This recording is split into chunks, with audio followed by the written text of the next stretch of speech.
মহাভারত কথা উদ্যোগ পর্ব। ধৃতরাষ্ট্র যখন যুদ্ধে অনিচ্ছা প্রকাশ করল তখন দুর্যোধন বললেন, মহারাজ ভয় পাবেন না, আমাদের জন্য চিন্তা করার প্রয়োজন নেই। আমরা যথেষ্ট শক্তিশালী এবং শত্রুদের সংগ্রামে পরাস্ত করতে সক্ষম।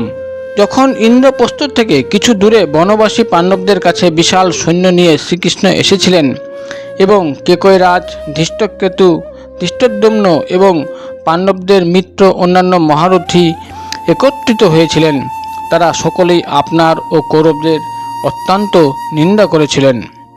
তারা আত্মীয়সহ আপনাকে বিনাশ করার জন্য প্রস্তুত এবং পাণ্ডবদের রাজ্য ফিরিয়ে দেওয়ার কথা বলছিলেন।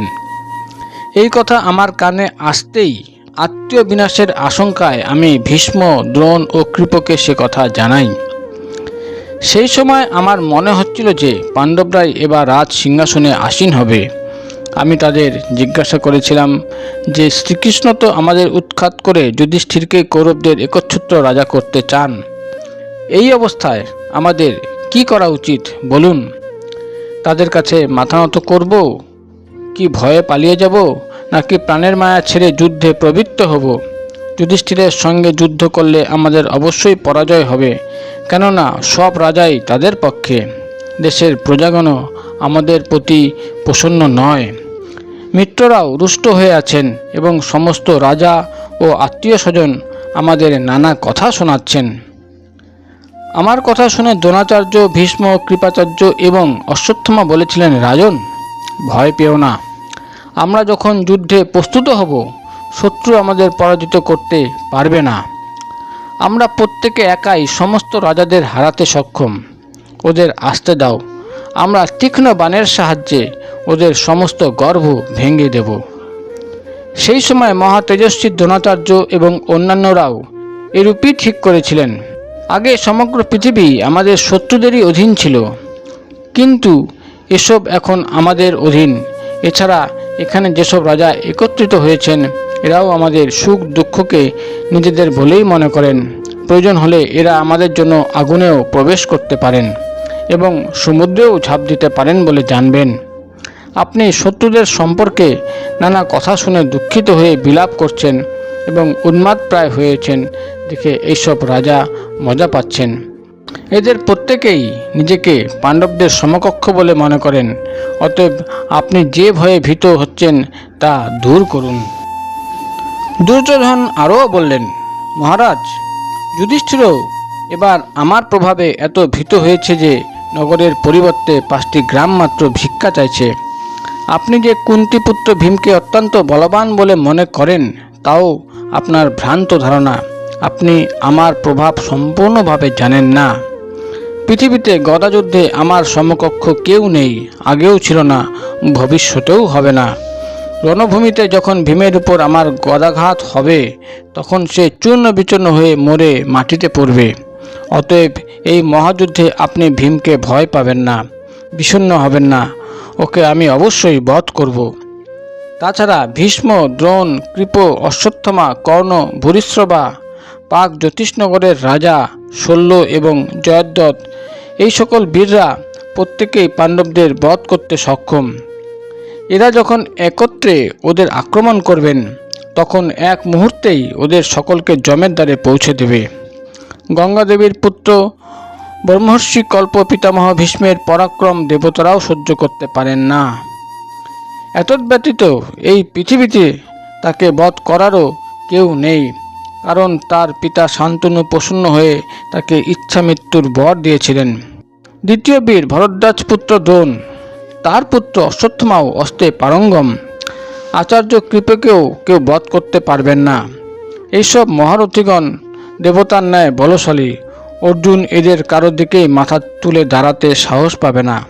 কর্ণকেও আমি ভীষ্ম, দ্রোণ, কৃপাচার্যেরই সমকক্ষ বলে মনে করি। সংসপ্তক ক্ষত্রিয়রাও তেমনই পরাক্রমশালী। তারা অর্জুনকে বধ করতে নিজেদের পর্যাপ্ত বলে মনে করেন।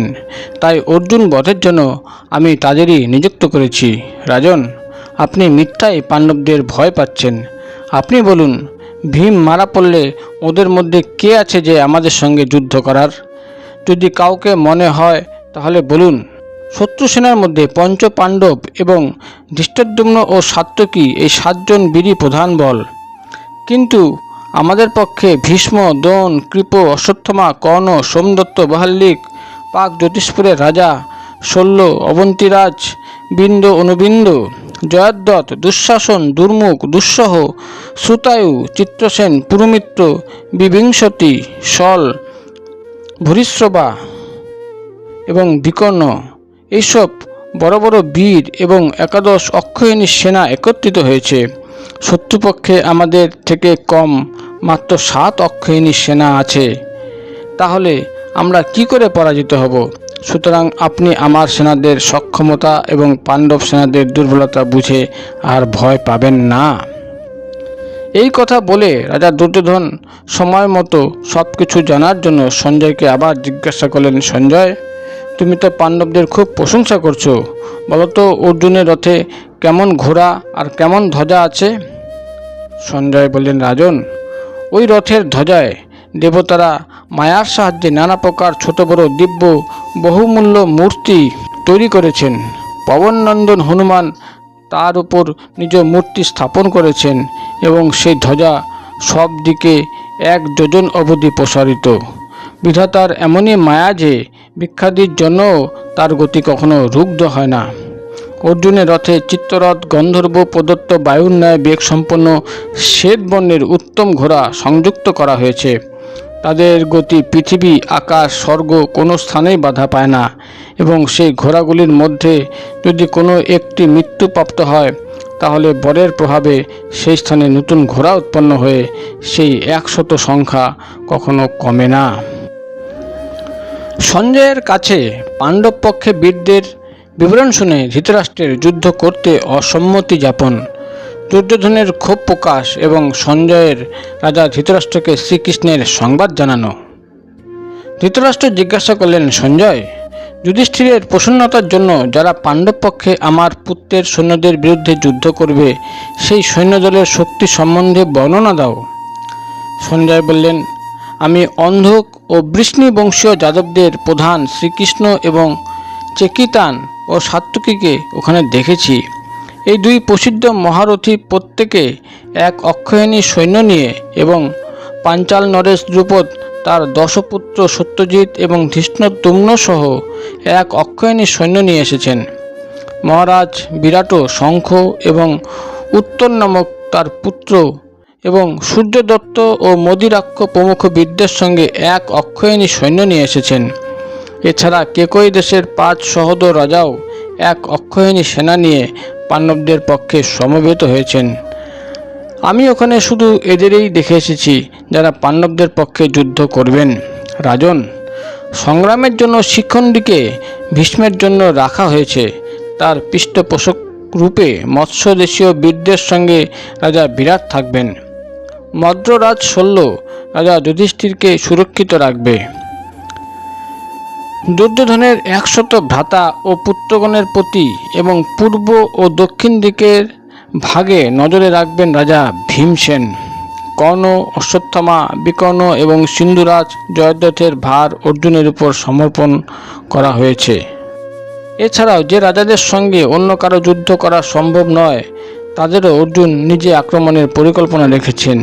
কেকই দেশের যে মহাধনুর্ধর 5 সহোদর রাজপুত্র আছে তারা আমাদের পক্ষের কেকই বীরদের সঙ্গে যুদ্ধ করবেন। দুর্যোধন ও দুঃশাসনের সব পুত্র এবং রাজা বৃহদ্দলের জন্য সুভদ্রানন্দন অভিমন্যুকে রাখা হয়েছে। ধৃষ্টদ্যুম্নর নেতৃত্বে দ্রৌপদীর পুত্রগণ আচার্য দ্রোণের সম্মুখীন হবেন। সোমদত্তের সঙ্গে চেকিতানের রথযুদ্ধ হবে এবং ভোজবংশের কৃতবর্মার সঙ্গে সাত্যকী যুদ্ধ করবেন। মাদ্রীপুত্র সহদেব স্বয়ং আপনার শ্যালক শকুনির সঙ্গে যুদ্ধ করতে চান এবং নকুল, উলুক, কৈতব্য এবং সারস্বতদের সঙ্গে যুদ্ধ করা স্থির করেছেন। এরা ব্যতীত আরও যেসব যোদ্ধা আপনার পক্ষে যুদ্ধ করবেন পাণ্ডবরা তাদের বিরুদ্ধে বিভিন্ন যোদ্ধা নিযুক্ত করেছেন।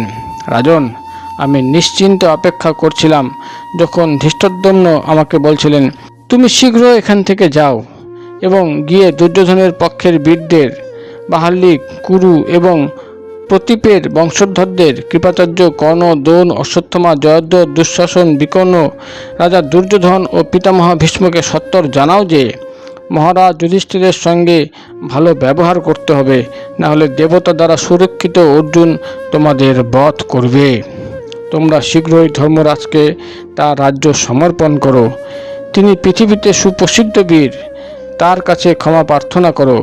সব্যসাচী অর্জুনের ন্যায় পরাক্রমী বীর যোদ্ধা এই পৃথিবীতে আর কেউ নেই। গান্ডীবধারী অর্জুনের রথ দেবতারা রক্ষা করেন, কোনো মানুষের পক্ষে তাকে হারানো সম্ভব নয়। অতএব যুদ্ধের জন্য মন স্থির করো না। এ কথা শুনে ধৃতরাষ্ট্র বলেন, দুর্যোধন, তুমি যুদ্ধের চিন্তা ত্যাগ করো। মহাপুরুষগণ কোনো অবস্থাতেই যুদ্ধ করাকে ভালো বলেন না। অতএব পুত্র, তুমি পাণ্ডবদের যথোচিত অংশ দিয়ে দাও। তোমার ও তোমার পারিষদবর্গের জন্য অর্ধরাজ্যই যথেষ্ট। দেখো, আমিও যুদ্ধে সম্মত নই এবং ভীষ্ম, দ্রোণ, অশ্বত্থামা, সঞ্জয়, সোমদত্ত, শল্য এবং কৃপাচার্য যুদ্ধে রাজি নন। এছাড়া সত্যব্রত, পুরুমিত্র, জয় এবং ভূরিশ্রবাও যুদ্ধের পক্ষে নেই। আমার মনে হয় তুমিও নিজ ইচ্ছায় যুদ্ধ করছো না। পাপাত্মা দুঃশাসন, কর্ণ এবং শকুনি তোমাকে দিয়ে এই কাজ করাচ্ছে।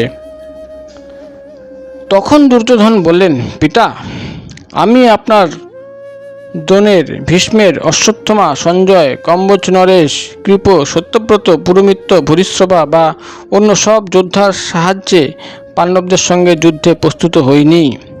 আমি, কর্ণ এবং দুঃশাসন এই তিনজনেই যুদ্ধে পাণ্ডবদের বিনাশ করব। হয় পাণ্ডবদের বধ করে আমি রাজা হব, না হলে পাণ্ডবরাই আমাদের বধ করে রাজ্য ভোগ করবে। আমি ধন, জীবন ও রাজ্য সব কিছু ছাড়তে পারি, কিন্তু পাণ্ডবদের সঙ্গে থাকা আমার পক্ষে সম্ভব নয়। সুচাগ্রে যেটুকু মাটি ধরে সেটুকু আমি ওদের দিতে পারবো না।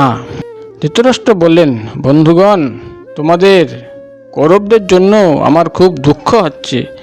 দুর্যোধনকে আমি ত্যাগ করেছি, কিন্তু যারা এই মূর্খকে অনুসরণ করবে তারা অবশ্যই জমালয়ে যাবে। পাণ্ডবদের আঘাতে কৌরব সেনা যখন ছিন্ন ভিন্ন হয়ে যাবে তখন তোমাদের আমার কথা স্মরণ হবে। তারপর সঞ্জয়কে বললেন, সঞ্জয়, মহাত্মা শ্রীকৃষ্ণ এবং অর্জুন তোমাকে যা বলেছেন আমাকে সব বলো, আমার শুনতে ইচ্ছা হচ্ছে। সঞ্জয় বললেন, রাজন, শ্রীকৃষ্ণ ও অর্জুনকে যেভাবে দেখেছি এবং তারা যা বলেছেন তা সবই আপনাকে জানাচ্ছি। মহারাজ, আপনার বার্তা জানাবার জন্য আমি অত্যন্ত সতর্কভাবে করজোরে তাদের অন্তঃপুরে প্রবেশ করি। সেই স্থানে অভিমন্যু বা নকুল সহদেবও যেতে পারেন না। সেখানে শ্রীকৃষ্ণ তার চরণ দুটি অর্জুনের করে রেখে বসেছিলেন। অর্জুন আমাকে বসার জন্য একটি স্বর্ণ আসন দিলে আমি সেটি স্পর্শ করে মাটিতে উপবিষ্ট হলাম।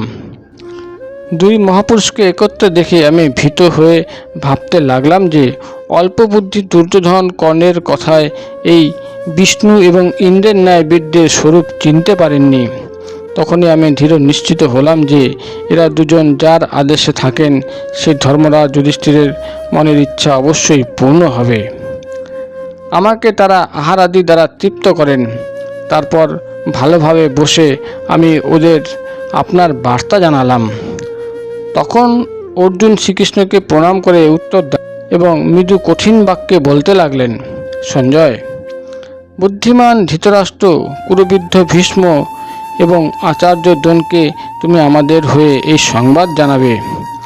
বয়োজ্যেষ্ঠদের আমাদের প্রণাম জানাবে এবং কনিষ্ঠদের কুশল জিজ্ঞাসা করে তাদের বলবে, তোমাদের মাথার উপর এক মহা সংকট উপস্থিত হয়েছে।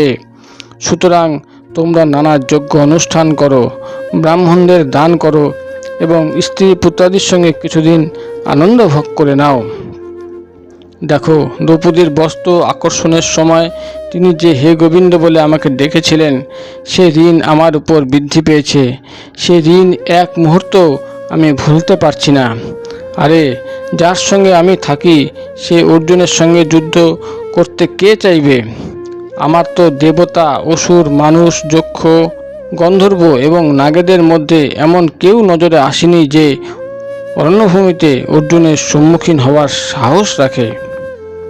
তার পর্যাপ্ত প্রমাণ হলো বিরাটনগরে অর্জুন একাই সমস্ত কৌরবদের মধ্যে হাহাকার ফেলে দিয়েছিল, যাতে তারা পালিয়ে বাঁচে।